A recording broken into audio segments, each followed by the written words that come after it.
नमस्कार मित्रों, जय श्री राम। हर हर महादेव। राधे राधे।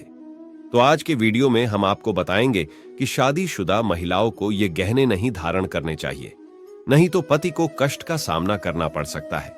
यहां तक कि पति की कमाई पर भी गहरा प्रभाव पड़ सकता है। साथ ही हम आपको इस बात से भी रूबरू करवाएंगे कि महिलाएं अक्सर कौन सी गलती करती हैं, जिसके कारण पति की बर्बादी तय हो सकती है। तो पूरी जानकारी के लिए वीडियो को अंत तक जरूर देखिएगा। मित्रों, सच्ची श्रद्धा से कमेंट में जरूर लिखें हर हर महादेव, राधे राधे। मित्रों, महिलाओं को यह गहने भूलकर भी नहीं पहनने चाहिए। खासकर सुहागन महिलाओं को यह वीडियो जरूर देखनी चाहिए। सुहागन महिलाओं के लिए उनका 16 श्रृंगार बहुत खास होता है। शादी के बाद महिलाएं अपने पति के सौभाग्य के लिए 16 श्रृंगार करती हैं। तो मित्रों, चलते हैं गुरुजी के पास और सुनते हैं उनसे कि वो क्या कहते हैं इसके बारे में। मित्रों, गले में मंगलसूत्र, माथे पर सिंदूर और हाथों में चूड़ियां, ये 3 चीजें तो महिलाओं की खूबसूरती में 4 चांद लगा देती है। पति के नाम पर किया गया यह श्रृंगार बहुत ही खास और खूबसूरत होता है। वही ज्योतिष शास्त्र के अनुसार महिलाओं के श्रृंगार का गलत चुनाव उनके पति के लिए खतरा साबित हो सकता है। महिलाएं जो भी गहने पहनती हों, फिर वे कानों के कुंडल हो या पैरों की पायल या गले का मंगलसूत्र, आपको यह गलतियां कभी भी नहीं करनी चाहिए। आज के इस वीडियो में हम इन सभी गहनों के बारे में बात करेंगे। चलिए सबसे पहले बात करते हैं कानों में पहने जाने वाले गहने, जैसे कि झुमके कुंडल। मित्रों, कानों में ऐसे कुंडल पहनने से आपके ऊपर कष्ट आ सकते हैं। आपके पति पर कोई भारी विपदा भी आ सकती है। तो चलिए जानते हैं। मित्रों, सबसे पहले तो आपको बता दे कान छेदन नियम। हमारे शास्त्र कहते हैं कि यह संस्कार 6 से लेकर 18 महीने के बच्चों के हो जाना चाहिए। अगर ऐसा नहीं हो पा रहा है तो अब आपकी आयु किसी विषम संख्या में हो, जैसे 3 साल, 5 साल, 7 साल, 9 साल, 11 साल, इसी तरह से आगे बढ़ती हुई इन्हीं वर्षों में हो जाना चाहिए। ध्यान रखने वाली बात यह है कि यह संस्कार यदि लड़कों का हो रहा है तो पहले दाहिने कान का छेदन होना जरूरी है, फिर बाएं कान, और लड़कियों में यह क्रम उल्टा हो जाता है। उनका पहले बाएं कान का छेदन होता है तथा बाद में दाएं कान का। लड़कियों में एक और चीजें होती हैं, उनकी नाक, उसे भी छेदा जाता है और वह भी बायां। यहां पर सबसे खास बात यह है कि शास्त्रों में स्पष्ट बताया गया है कि लड़कियों के नाक के बाएं हिस्से को छेदना चाहिए। सीधे हाथ की तरफ का नाक कभी भी नहीं छेदना चाहिए, वरना इससे दोष लगने की संभावना रहती है। मित्रों, कानों में कुंडन पहनने से महिलाओं तथा बालिकाओं को श्वास रोग, सिर दर्द की समस्याओं से मुक्ति प्राप्त होती है। अधिकतर यह देखा गया है कि जिन महिलाओं तथा बालिकाओं के कान में छेद होता है तो वह इन रोगों से रोगमुक्त होती है। साथ ही साथ इन महिलाओं की सोचने की शक्ति अधिक होती है।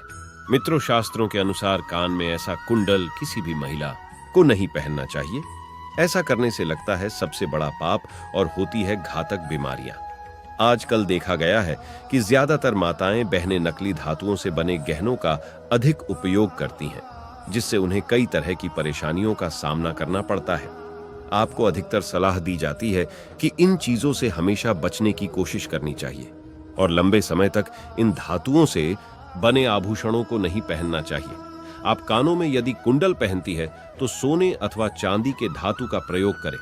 अगर आप कानों में किसी और धातु का प्रयोग करते हैं तो इससे आपके सभी ग्रह बिगड़ सकते हैं। आपके ऊपर कई प्रकार के दोष लग सकते हैं, यहां तक कि आपके पति पर सबसे बुरा असर पड़ता है। किसी और धातु को कान में डालने से कैंसर जैसी घातक बीमारी भी हो सकती है, इसलिए सावधानी बरतनी जरूरी है। मित्रों, अगर आप कान में सोने या चांदी के कुंडल नहीं पहन सकते हैं तो ऐसे में आप अपने कानों में नीम की डंडियां डाल सकते हैं। आपने अपने घर में बड़े बुजुर्गों में नानी, दादी को भी कहते जरूर सुना होगा कि कभी भी कानों को खाली नहीं रखना चाहिए, कान में कुछ ना कुछ जरूर होना चाहिए। मित्रों, शादीशुदा महिलाएं सावधान रहें, नहीं तो आपके साथ अनर्थ भी हो सकता है। शास्त्रों के अनुसार व्यक्ति पर सबसे भारी दोष तब लगता है तब वह किसी पराये व्यक्ति की चीजों को धारण करते हैं। इसलिए सुहागन महिलाएं कभी भी किसी और के कुंडल अपने कानों में ना पहने, अन्यथा आपका विवाहित जीवन खराब हो सकता है, उसका दोष आप पर भी लग सकता है। ऐसे में आपको किसी और के आभूषण नहीं पहनने चाहिए, नहीं तो इसके बुरे परिणाम आपको झेलने पड़ सकते हैं। इसलिए आपका वैवाहिक जीवन खराब ना हो, आप यह सावधानी किसी और के लिए नहीं, अपने खुद के लिए जरूर बरतें। मित्रों, विवाहित महिलाएं पैरों में बीच की 3 उंगलियों में बिछिया पहनती हैं। यह गहना सिर्फ 16 श्रृंगार की वस्तु नहीं है। बिछिया शास्त्रीय दृष्टिकोण से जितना जरूरी है, मित्रों, वैज्ञानिक दृष्टिकोण से भी उतना ही अच्छा माना जाता है।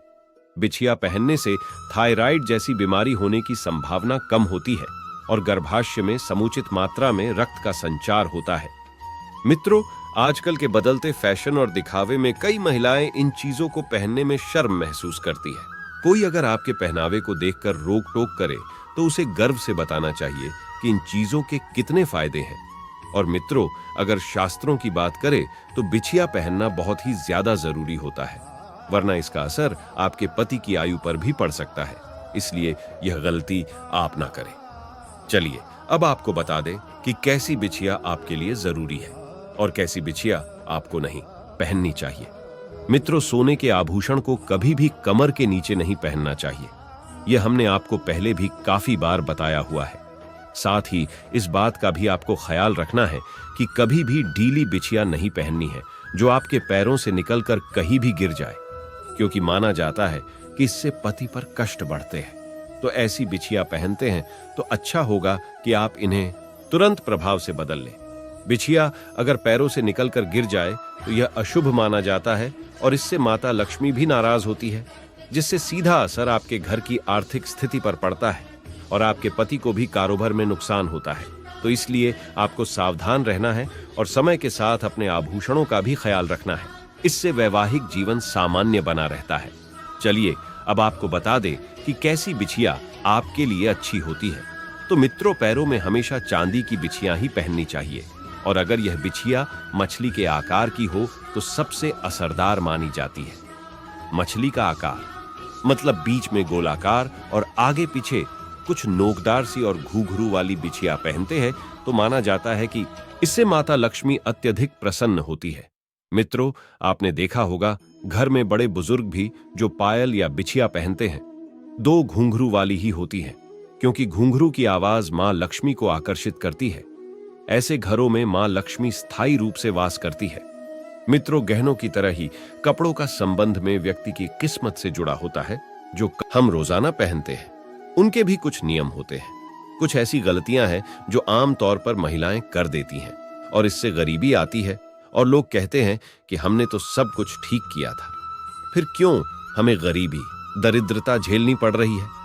वैसे भी मित्रों, यह तो सब जानते हैं कि किसी मनुष्य के व्यक्तित्व में उसके कपड़ों का भी अहम किरदार होता है। वस्त्र न सिर्फ तन को ढकते हैं बल्कि उनसे हमारे चरित्र और व्यवहार और आत्मविश्वास की झलक दिखाई देती है। और आपको बता दें कि शास्त्रों के अनुसार आप किस तरह के कपड़े पहनते हैं, यह बहुत ही ज्यादा महत्व रखता है। कहा जाता है कि इंसान की पहचान उसके कपड़ों से की जाती है। वर्तमान समय में नए फैशन के चलते बहुत से लोग, जो कि आप देखते हैं कि अपने हिसाब से कपड़ों का चुनाव करते हैं तथा उन्हें किसी भी स्थान पर असहज महसूस नहीं होता है और सिर्फ अपनी मर्जी अनुसार ही रहना पसंद करते हैं। कभी कभी कपड़ों की सिलाई निकल जाने के बाद भी उसे व्यवस्थित नहीं करते। यही सबसे बड़ी गलती आम तौर पर देखी जाती है और महिलाओं द्वारा घर पर की जाती है। ज्योतिष शास्त्र के अनुसार कैसे कपड़ों को पहनना अशुभ माना जाता है। पुराने कपड़े जो फट रहे हों, इनसे शुक्र ग्रह खराब होता है और यह हमारे जीवन में होने वाली शुभ और अशुभ घटनाओं के लिए जिम्मेदार हो सकते हैं। ज्योतिष शास्त्र के अनुसार पुराने कपड़े पहनने से शारीरिक और मानसिक ऊर्जा भी नष्ट होती है। इससे हमारा शरीर कई बीमारियों से ग्रसित हो सकता है। और आज के दौर में यह भी अक्सर देखा जाता है कि कुछ महिलाएं अपने शरीर पर चित्र को बनवाती है। यह भी बेहद अशुभ होता है।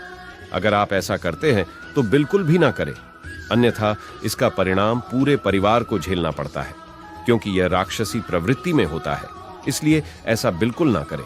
इससे नकारात्मक शक्तियां भी आपके अंदर प्रवेश करती है। तो मित्रों, आपको यह वीडियो कैसा लगा, हमें अपनी राय जरूर बताएं। इस वीडियो को लाइक करें और अपने दोस्तों के साथ जरूर शेयर करें। और हाँ, इस वीडियो से संबंधित कोई भी प्रश्न हो जरूर पूछें। अगर कोई भी प्रश्न ना हो तो कमेंट में हर हर महादेव जरूर लिखें।